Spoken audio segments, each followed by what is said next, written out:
तूफानी समंदर भी जिसके आगे खामोश हो जाए।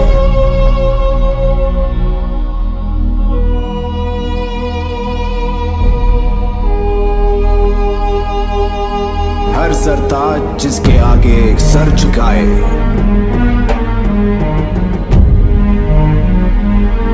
धरती की छाती का लाल, बाहों में ताकत, आंखें जैसे बाज।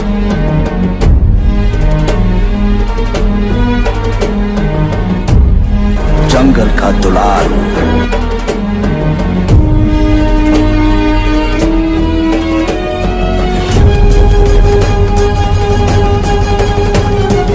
गोंड का अहंकार।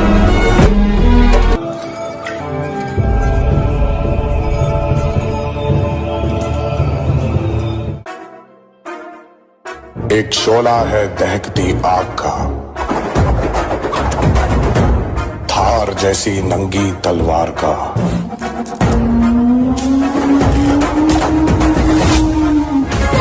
वक्त आ गया है मारने या मर जाने का। उठाओ अपनी बंदूकें और लड़ो, लड़ो अपनी आजादी के लिए, लड़ो एक बार अपने हक के लिए। जाओ।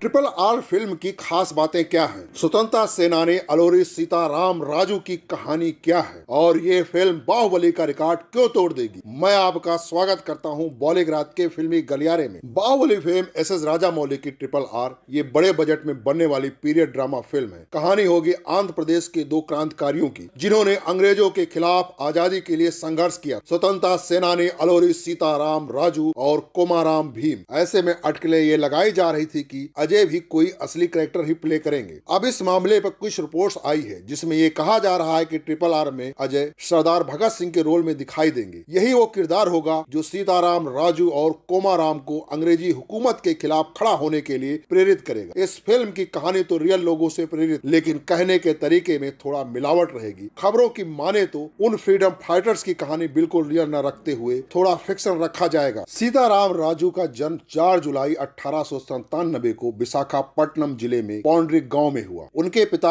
अलोरी वेंकट राम राजू ने बचपन से ही सीताराम राजू को यह बताकर क्रांतिकारी संस्कार दिए कि अंग्रेजों ने ही हमें गुलाम बनाया और ये हमारे देश को लूट रहे हैं। सीताराम राजू के जहन में पिता की ये बातें घर कर गई। राजू के क्रांतिकारी साथियों में बिरैया दौरा का नाम भी आता है, जिनका अपना वनवासी संगठन था।